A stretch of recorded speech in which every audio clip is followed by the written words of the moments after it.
Hola, buenos días, ¿cómo están? ¿Me escuchan?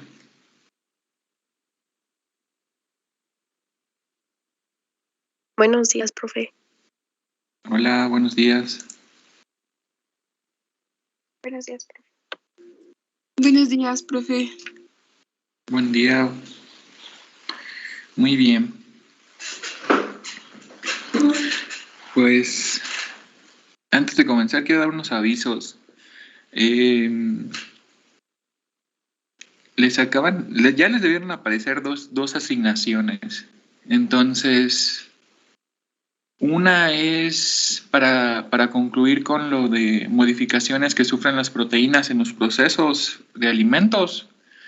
Y la otra es una investigación que van a tener que realizar sobre las diferentes proteínas que existen en los alimentos, ¿no? Con proteínas como las del huevo, proteínas de la leche, proteínas vegetales, proteínas edulcorantes, etc. Entonces, para poder, ¿cómo decirlo? Bueno, con la realización de todas las actividades que han hecho y con las que van a hacer, que son estas últimas dos, con esto pudiera yo ya evaluarles esta unidad. Entonces, ¿qué significa? Que no les voy a aplicar un examen. Entonces, sí les pido que realicen las actividades, que lo hagan lo mejor posible para que puedan obtener una calificación alta. Entonces, por esa parte no se preocupen. Otra pregunta, ¿tienen laboratorios esta semana?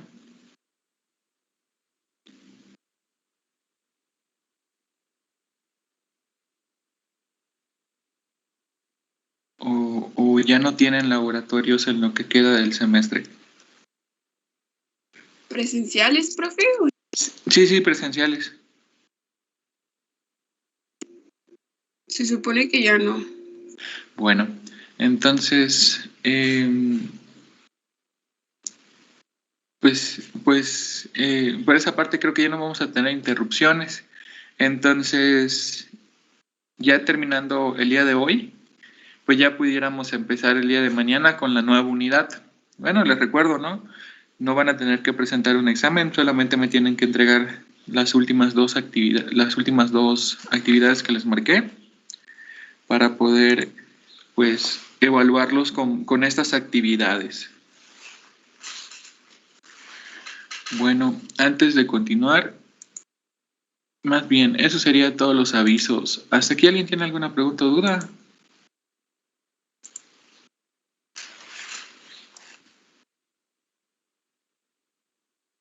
Todo bien, profe. Todo bien. Bueno, entonces vamos a continuar. Nos habíamos quedado en las reacciones que sufren las proteínas, pues en los procesos de alimentos, ¿no? La actividad que les marqué va muy relacionada con esto, sin embargo quiero que profundicen más. Nos quedamos en agentes oxidantes, ¿no? Cuando reaccionan las proteínas con agentes oxidantes. Entonces, ¿qué significa esto?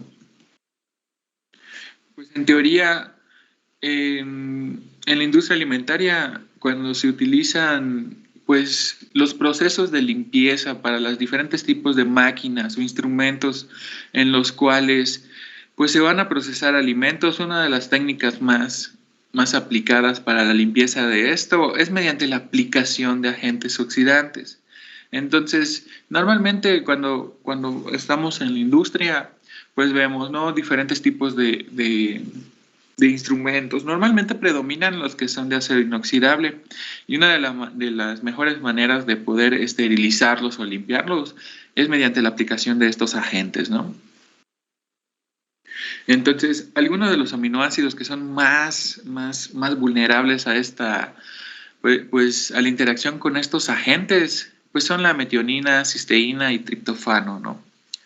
Entonces, suelen reaccionar con ellos. ¿Qué agentes oxidantes se suelen utilizar en la industria alimentaria? Pues están algunos tipos como por ejemplo los peróxidos, está también el hipoclorito, que es el cloro que conocemos, ¿no? Entonces, al momento de reaccionar con estos, podemos mencionar que la metionina se puede transformar en sulfóxido de metionina, sobre todo cuando interacciona con el peróxido. ¿Qué es lo que sucede? Pues se le agrega un átomo de oxígeno y se puede convertir en una metionina sulfona, ¿no? Que es un compuesto relativamente tóxico y es no deseable también en la preparación de los alimentos. En casos extremos, por lo que pudiera pasar, se puede formar un compuesto llamado ácido homocisteico. Esto reacciona pues en realidad reacciona la cisteína con cualquiera de estos oxidantes. Si le agrega un grupo, en este caso creo que es un grupo metileno de más. ¿Qué es lo que ocurre con esto? Es que también es un compuesto tóxico. Entonces, aquí hay un punto interesante. Si no se realiza bien ¿cómo se le dice? Pues el protocolo de esterilización o el protocolo de limpieza de los instrumentos, esto es lo que puede pasar, ¿no? Pueden haber esto de aminoácidos modificados, obviamente estamos hablando de proteínas, ¿no? Pueden haber aminoácidos modificados que al momento de reaccionar con estos agentes oxidantes, pues pueden convertirse en algo, en unos compuestos que son peligrosos, sobre todo si se ingieren, ¿no? Luego tendríamos nosotros reacciones con nitritos. En realidad, estos nitritos se utilizan muchísimo en la industria alimentaria, ¿no? Pero al reaccionar con nitritos, algunas proteínas, algunos aminoácidos pueden formar N-nitrosaminas. ¿Alguien sabe qué son las nitrosaminas? ¿O alguien ha escuchado de este tipo de compuesto?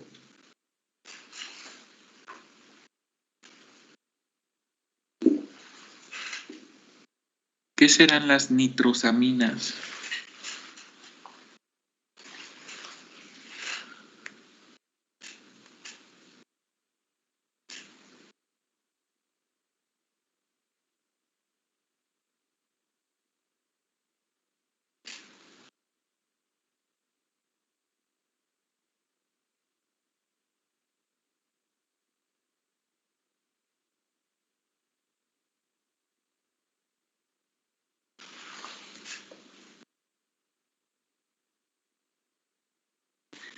En realidad, estos compuestos son considerados dentro de los compuestos cancerígenos, ¿no?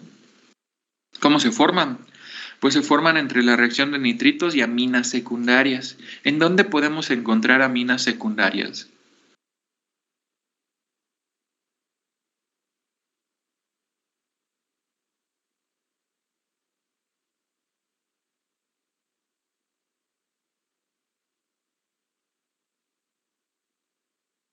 ¿Podría ser en el tabaco, profe? En el tabaco, sí se pueden encontrar aminas, ¿no? Primarias, terciarias y secundarias, ¿no? En el tabaco. Pero, por ejemplo, en un alimento, ¿en dónde pudiéramos encontrar aminas secundarias, primarias o terciarias?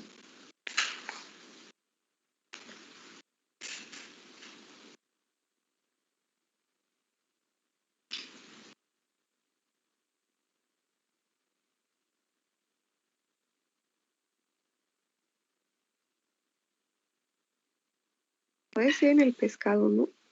En el pescado, ok. ¿Pero en qué forma? ¿Qué sería una amina? Un ejemplo de amina.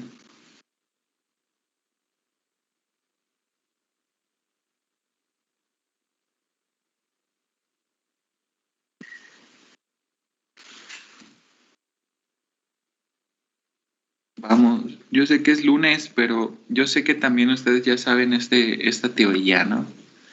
¿Qué será una amina? Dentro de los aminoácidos tendremos grupos amina.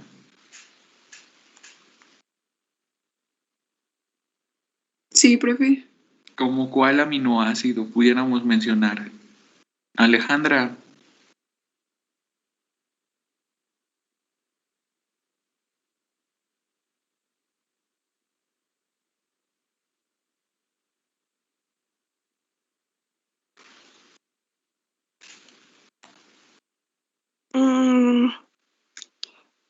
Sería la valina. La valina. Ok. ¿Será que tenga un grupo amina la valina? ¿Qué tiene en la cadena R la valina?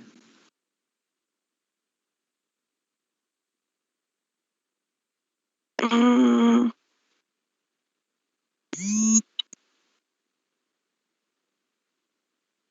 en la cadena R tiene un, este, ay, un momento, profe. Ok. ¿Alguien sabe quién tiene, qué tiene la valina en su grupo R? Es una cadena lineal de 5 carbonos. Ok.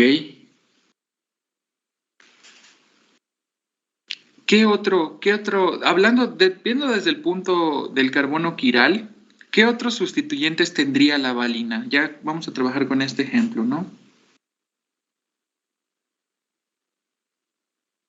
Tendríamos una cadena lineal de 5 carbonos, tendríamos tendríamos un hidrógeno.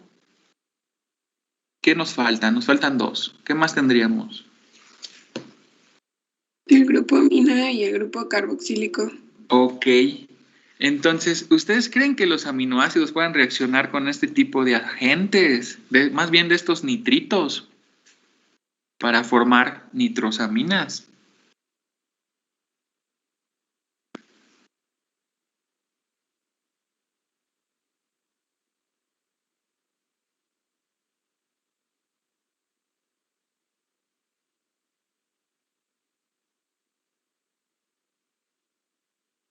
Pues sí, ¿no? Pues en el grupo amino pueden reaccionar los diferentes tipos compuestos clasificados como nitritos con estos aminoácidos para formar estas nitrosaminas. Entonces, las nitrosaminas han tenido un papel muy importante estos últimos años. ¿Por qué? Porque se han encontrado en agua, se han encontrado en refrescos, se han encontrado en alimentos, ¿no? ¿Y qué significa todo esto? Significa que pues en realidad estamos consumiendo estos compuestos que están considerados de entre los compuestos cancerígenos más importantes. Entonces, esto es bastante interesante desde el área de vista de salud y también desde el área de vista alimenticio. Pero ¿por qué se forman estos compuestos, estas famosísimas nitrosaminas? Pues simplemente es por los compuestos que utilizamos para el procesamiento de nuestros alimentos. Por ejemplo, al momento de preparar embutidos, se debe sí o sí agregar diferentes tipos de nitritos. ¿Los nitritos para qué sirven en los alimentos? Baruch, veo que tienes levantada la mano. Ay, profe, no, no sé para qué sirven los alimentos, perdón, nada más quería Ajá. comentarle que creo que, bueno, me acuerdo que era algo así también de que pues sí son súper malos los nitritos porque al momento de que el grupo amina recibe otro hidrógeno, o sea, o se Ajá. protona, pues Ajá. ya para convertirse en un nitrito, ya se vuelve como muy tóxico, era algo así, no recuerdo bien. Ok, sí, teóricamente se protona y se forma una nitrosamina. Entonces, en las preparaciones de alimentos, esto tal vez no lo sepan ahorita, entiendo que todavía es la primera materia de especialidad, pero por ejemplo en tecnologías de alimentos 1 y 2 van a ver cómo se hacen los embutidos, ¿no? Y por qué se les agregan diferentes componentes extra y no solamente es almidón y carne, ¿no? Por ejemplo, pensando en las salchichas. En los embutidos es de sí o sí agregar nitritos. Los nitritos, ¿para qué nos sirven? Pues en realidad van a servirnos para evitar el crecimiento microbiano, sobre todo de una especie que es Botulinum, ¿no? Que me parece que es Clostridium botulinum, que esta suele desarrollar, es una bacteria, creo que es anaerobia facultativa. Entonces, imagínense, preparar este embutido, no agregarle nitritos. Va a estar y si llegase a haber alguna espora de botulinum, de C. botulinum, pues va a ser como un medio súper enriquecido para ella, ¿no? Pero ¿cuál es el problema de botulinum? Pues esta bacteria tiende a producir una toxina. No sé si alguien ha escuchado sobre esta bacteria. Es una toxina demasiado potente que nos puede causar diferentes tipos de diarreas, vómitos, y si no se trata o si se consume demasiado nos puede causar hasta la muerte. Entonces, en la producción de nitritos y no solamente, en la producción de embutidos y no solamente de embutidos, se debe agregar nitritos para evitar el crecimiento microbiano, sobre todo de esta especie bacteriana, ¿no? Entonces, también se debe agregar en los embutidos para poder obtener este famosísimo color rosado y característico de las carnes, sobre todo de los jamones, hablando de nitritos. Los nitritos también, al momento de ser agregados en los alimentos, pueden producir un tipo de ácido, un ácido nitroso. Este ácido nitroso es el que tiende a reaccionar muy fácilmente con algunos residuos de aminoácidos, como pudieran ser el triptofano, la arginina, la tirosina, la cisteína, ¿no? Entonces, principalmente reaccionarían con el triptofano. ¿Qué es lo que se va a formar?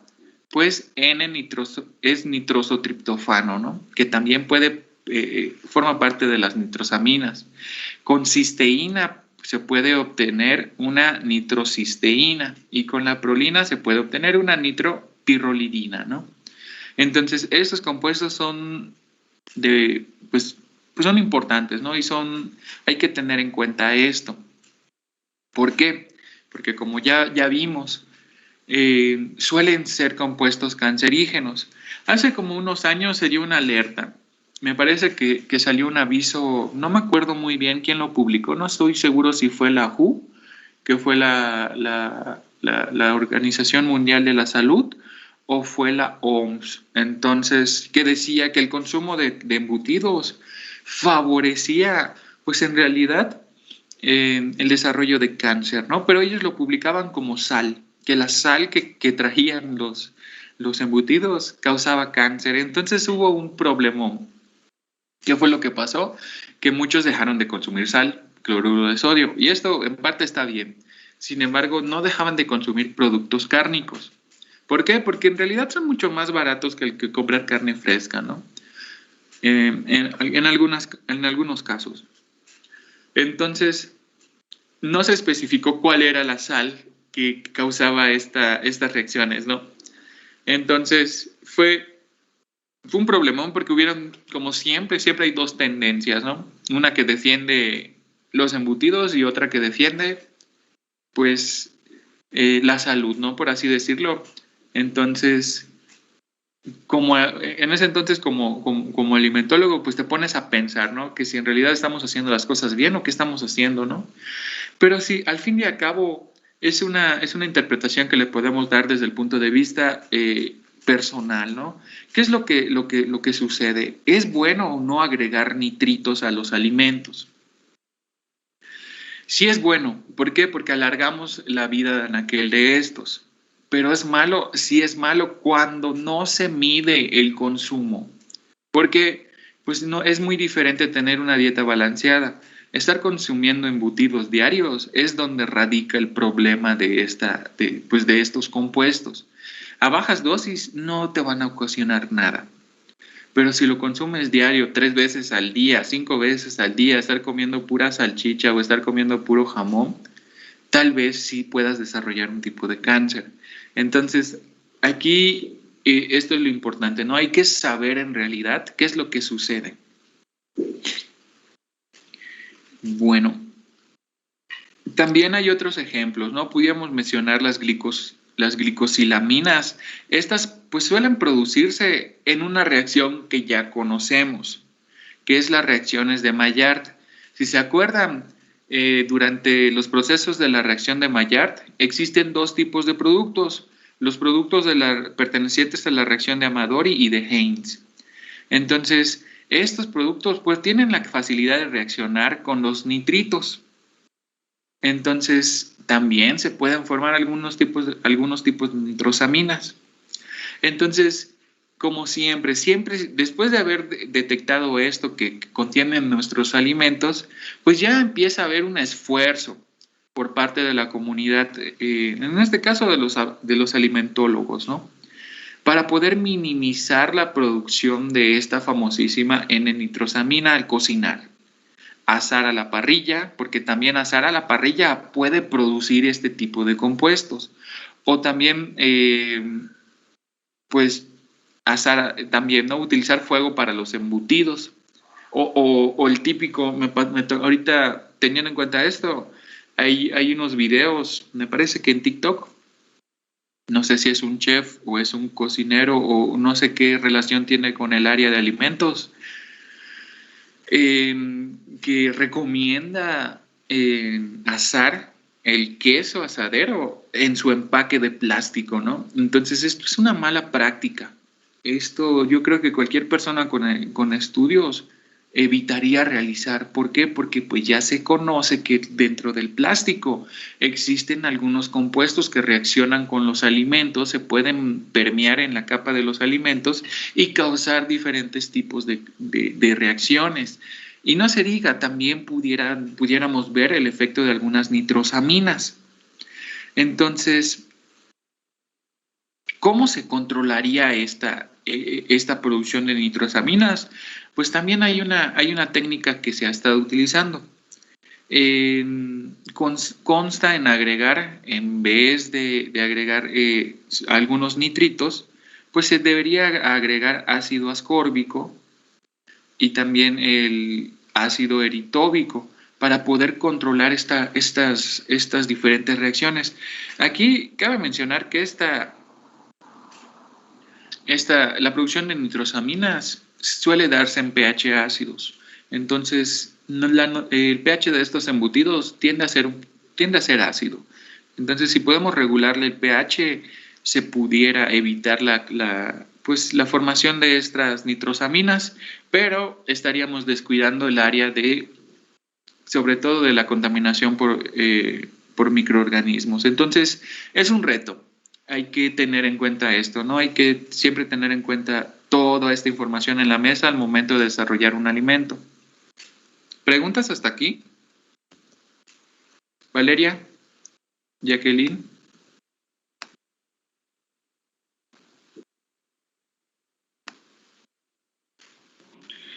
No era una pregunta, profe, solamente que quería, por ejemplo, lo que dijo era donde entraba, por ejemplo, lo que era la histamina en los alimentos, que prácticamente sucedía eso que dijo, que reaccionaba con los nitritos y formaba lo que son las nitrosaminas y hacía que, pues sí, eran potencialmente cancerígenas y era cuando provocaba efectos, pues en las personas, ya sea cutáneas, creo, de que les salía como salpullidos o les causaba algún tipo de infección intestinal y todo eso.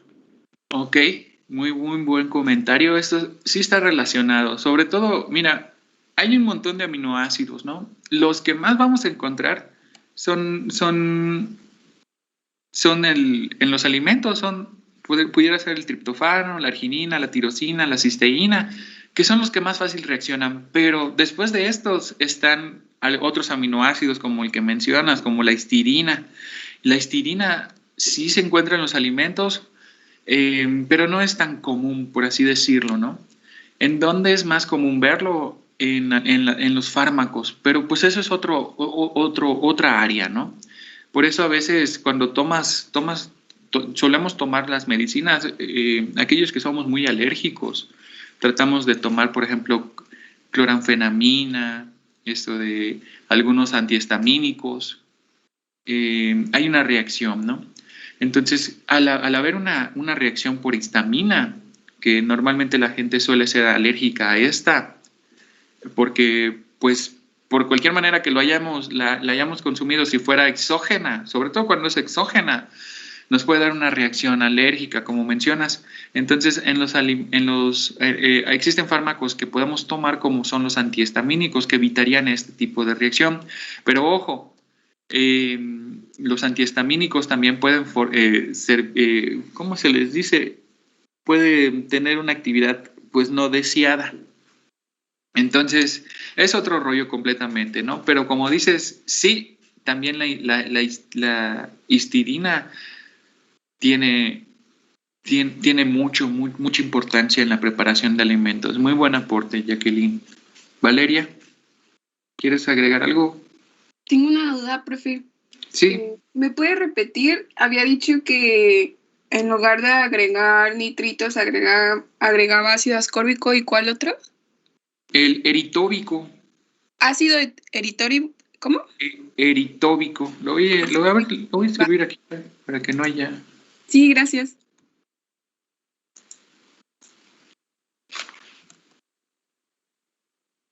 Eritóbico, sí, se utiliza normalmente como moduladores o como reguladores de estas reacciones. Entonces, sí. Aquí también les digo, como todavía nos estamos empapando de todos estos conocimientos básicos, pues normalmente a veces en las redes sociales suelen haber mucha información, ¿no? De que si no puedes pronunciar un compuesto, no lo debes consumir, ¿no? Y eso es completamente falso, no tiene nada que ver. El nombre del compuesto no está ligado a lo que vaya a ocurrir en nuestro cuerpo, ¿no? Sino, pues, esto no tiene nada que ver. Los nombres de los compuestos que normalmente se utilizan en el desarrollo de los alimentos, pues sabemos que están regulados por una institución, que es la UPAC. Entonces, el nombre larguísimo que se le da a algunos compuestos, como por ejemplo el de la cafeína, que ahorita no recuerdo cuál era, simplemente es para tener un control de estos, ¿no? Poco a poco se van a ir dando cuenta que hay mucha información en la red que no aporta, pero sí perjudica. Continuemos. Sulfitos, nos falta ver reacciones con sulfitos, ¿no? Estas reacciones con sulfitos, en el laboratorio vimos un ejemplo. ¿Quién se acuerda?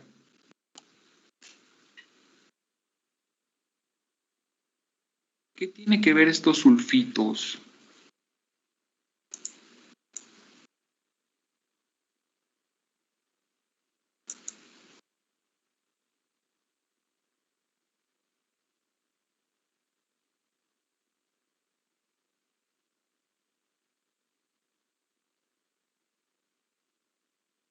¿Nadie se acuerda? ¿Qué hicimos con sulfito? ¿Qué habremos hecho con estos sulfitos?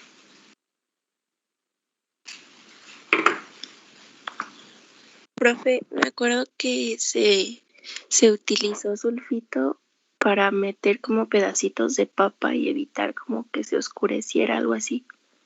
Ok, bien. Estaba con un equipo, no me acuerdo qué equipo era, pero estaba cerca a los fogones y me acuerdo que les dije, estén pendientes, pongan atención al momento de que les vayan a agregar el sulfito. Las papas estaban completamente de un color, ¿cómo será? Café rosado. Y al momento de agregarle sulfitos, estas volvieron a su color original. Entonces, cuando nosotros usamos sulfitos en los alimentos, como dice la diapositiva, ¿no? Previene las reacciones de Maillard y también previene o evita los oscurecimientos enzimáticos. Esto es importantísimo, ¿no? Porque en realidad los sulfitos nos pueden servir como un agente, pues, conservador, por así decirlo, ¿no? Sobre todo para conservar el color de los alimentos. Recuerden que el color de los alimentos es muy importante, porque no es lo mismo comerse una carne, comprar una carne completamente roja por la mioglobina que todavía tienen las fibras y no ha estado oxidada y la vemos roja como de comercial, a comprar una carne completamente café y sobre todo que no se ha cocinado. El cambio de coloración ya lo hemos visto, esto se debe por diferentes tipos de enzimas que hay en la sangre o proteínas, ¿no? Dentro de las reacciones con sulfito, vamos a hablar un poco en general porque en realidad es muy corto, ¿no? Solamente hay que ver cuál es la reacción que hay. La adición de sulfito en los alimentos, lo único que va a hacer prevenir el oscurecimiento el oscurecimiento de Maillard, como también el oscurecimiento enzimático. También logra reducir algunos puentes disulfuro para poder producir la versión sulfonatada de cisteína, que esta cisteína está involucrada principalmente en la formación de enlaces disulfuro. Estos puentes disulfuros que se forman, pues normalmente se tienden a restaurar en las condiciones ácidas que tenemos en el estómago. Dato curioso, ¿no? La cisteína sulfonatada no va a perder el valor nutricional. Sí cambia las propiedades funcionales por la pérdida de esta famosísima estructura o este pliegue que se forma cuando hay un enlace azufre-azufre, ¿no? O disulfuro. Es lo único. Los sulfitos lo único que van a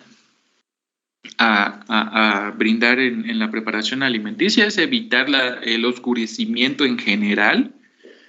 Reduce estos puentes disulfuro, pero no pierde el valor nutritivo, pero sí pierde las propiedades funcionales.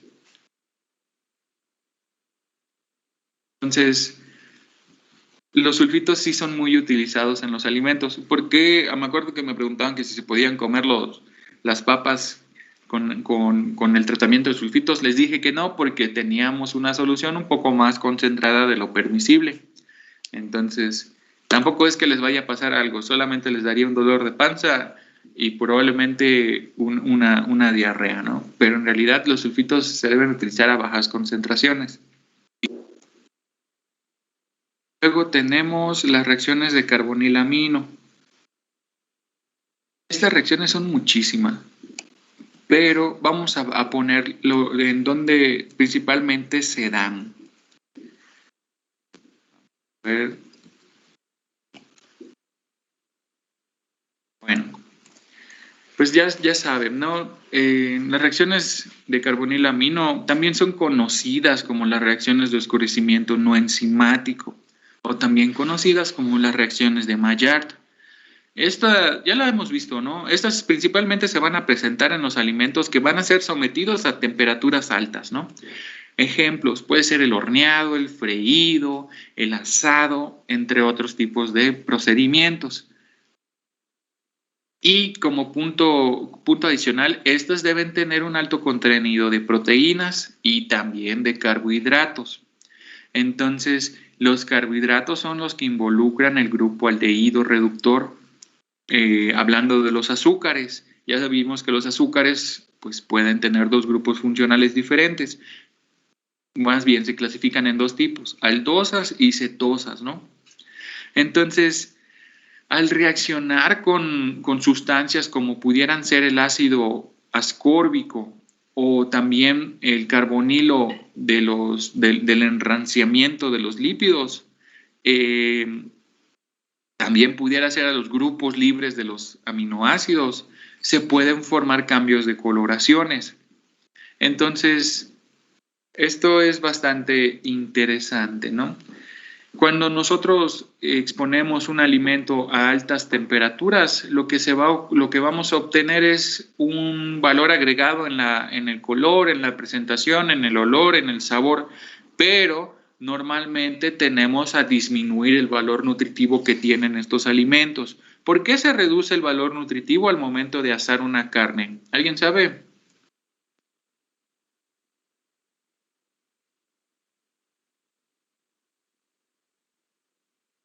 ¿En qué estará?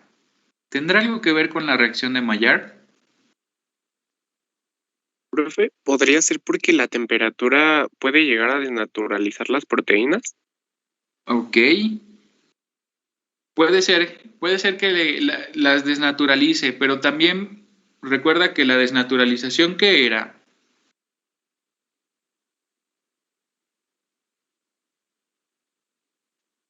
Vamos a poner un ejemplo, ¿no? Vamos a hacer, ¿qué será? Un bistec en un asador. Ok, mencionas desnaturalización de proteínas, pero ¿esto qué ocasiona? Beneficia, ¿no, profe? Cuando se da la desnaturalización por los microbios y todo eso. Ok. Bueno, ¿qué tienen que ver los microbios con la desnaturalización? Es que me acuerdo que habíamos, ay, mi voz, que habíamos hablado del huevo y que cuando el huevo era cocido era mejor por un microbio, no me acuerdo cuál, pero así este como que se descomponía o dejaba de producirse o se eliminaba y podíamos así poder como consumirlo sin ningún problema. Sí, es lo que, bueno, aquí hay un poco de confusión, ¿no? El huevo, sí, les di el ejemplo, ¿no? De las proteínas del huevo. Por ejemplo, cuando hablamos del huevo, hay dos partes muy importantes de cocinarlo. Una es la parte microbiológica, que al cocinarlo nos desechamos de Clostridium, nos desechamos de Salmonella, nos desechamos de otros tipos de bacterias. Pero desde el punto de vista de proteínas y de valor nutritivo, al momento de cocinar al huevo, también destruimos a una antivitamina o a una antiproteína. Esta antiproteína se llama avidina, es un tetrámero de subunidades que tiende a encapsular o estar unidas a otras proteínas. Entonces, si no lo llegáramos a cocinar, esta avidina estaría todavía unida a algunas proteínas del huevo.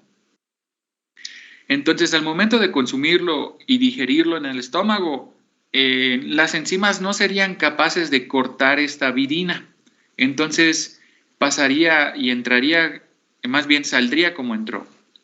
La importancia de darle el tratamiento térmico al huevo es desnaturalizar a esta avidina y otras proteínas que no tienen mucho, pues un funcionamiento, ¿no? Una absorción.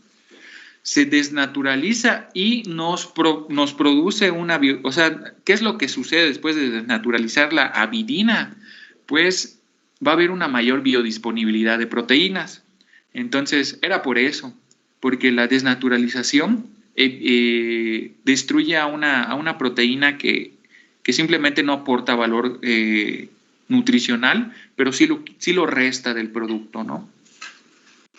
Entonces, al momento de calentar, en este caso, la carne, pudiéramos decir que sí ayuda a la desnaturalización de las proteínas, por lo tanto, nos pudiera ayudar a digerirlas mejor, hablando de la digestibilidad, ¿no?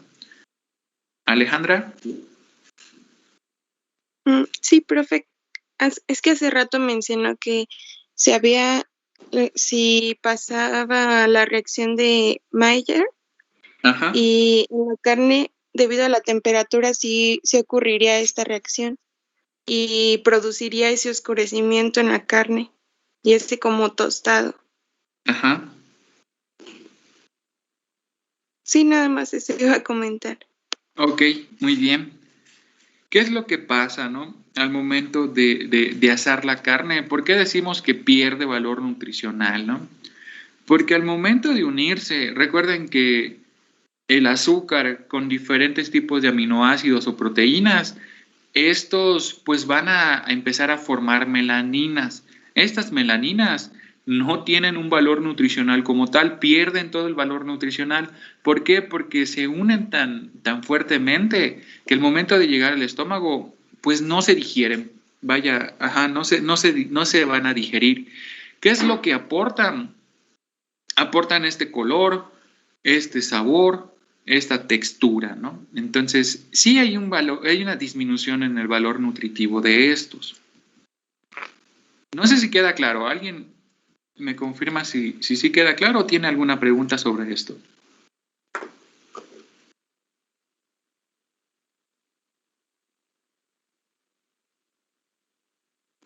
Todo bien, profe. Bueno, ya para concluir, pues también al momento de realizar este tipo de cocimiento que se le da a la carne, pues se forma un compuesto que podemos mencionar, ¿no? Uno de tantos, que es el malonaldehído, ¿no? Entonces, este famosísimo malonaldehído tiende a ser un indicador. Este malonaldehído nos sirve para poder medir el grado de rancidez que ya tiene la carne.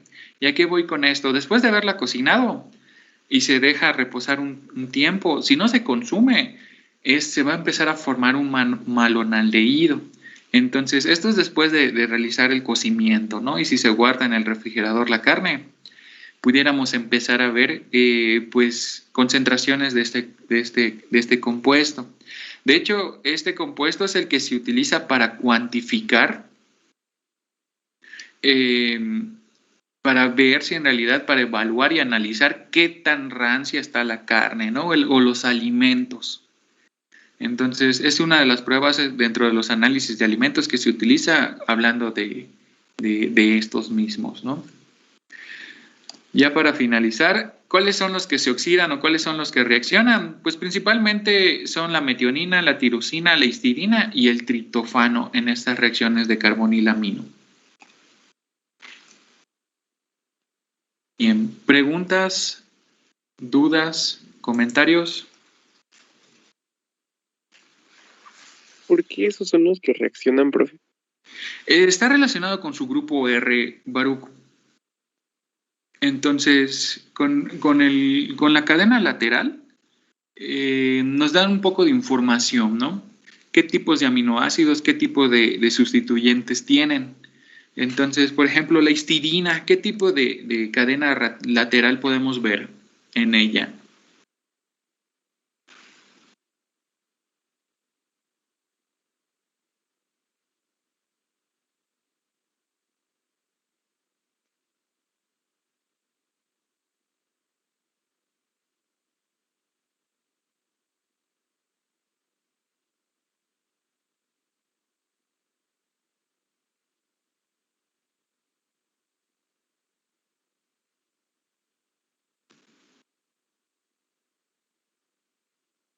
O la metionina, o la tirosina, o el Perdón, triptófano. profe, mi micrófono que tenía. Pues la histidina tiene un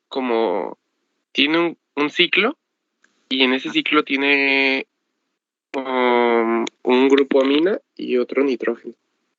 Ajá, el triptófano. También tiene 2 ciclos. Ajá. La metionina, la metionina, la tirosina, tienen algo en común, que son los grupos R. Entonces, estos grupos R tienden a reaccionar sobre todo con los azúcares. Entonces, es por eso, si tienen la oportunidad de meterse al Google y buscar un tipo de melanoidina, van a ver que hay muchos compuestos aromáticos que la conforman, y principalmente es la unión de proteínas con carbohidratos o aminoácidos con carbohidratos. Entonces, son los que tienen más afinidad a reaccionar debido a su grupo R. Gracias, profe. Muy bien. Bueno, entonces, si no hay más preguntas, con esto terminaríamos la unidad. Recuerden, ok, veo que hay una manita levantada. Soy yo, profe. Le iba a preguntar, pero no de la clase, sino que si ya les había comentado del vaso de precipitado. No, buen punto. Ok, voy a dar un aviso, se me había olvidado comentarles. La verdad, una disculpa, Brenda. Estábamos revisando el material de la última clase y encontramos un vaso de precipitado roto. Entonces, no supimos quién lo había roto en realidad. Entonces, los encargados del laboratorio pues lo hicieron una nota para todo el grupo. Entonces, solamente es un vaso de precipitado ¿de cuánto era, Brenda? ¿De 600? Sí, profe, de 600. Entonces, necesitábamos un nombre para poder hacer el vale. Su compañera Brenda se ofreció para poder hacer el vale. Entonces, sí les pediría, por favor, que puedan cooperar con su compañera Brenda, porque en realidad el vaso, yo antes de empezar la práctica ya lo había revisado y sí estaba bien, ¿no? O sea, no estaba roto. Entonces, por favor, pónganse de acuerdo con su compañera Brenda. No debe ser muy caro ese vaso, sobre todo por todas las personas que estaban en el laboratorio en esa sesión. yo creo que si llegaran a hacer una cooperación para reponerlo, no sería tan caro o sea, si lo dan entre cada uno. Entonces, Brenda me hizo el favor de dar su nombre y de reponerlo. Entonces, sí les pido apoyo por esa parte. Entonces, si pudieran, por favor, ponerse de acuerdo con su compañera Brenda para poder retomar pues para poder pagar ese vaso precipitado, se los agradecería mucho. Sí, profe. Bueno, muchas gracias. Entonces, para terminar, les recuerdo, les voy a subir estas diapositivas para que tengan una guía para hacer las demás actividades que les marqué. Y bueno, por eso sería todo. Mañana empezamos con nuevo tema y pues no me queda más que desearles buen inicio de semana y un excelente día. Hasta luego. Gracias, profe. Gracias, profe. Gracias, profe, nos vemos.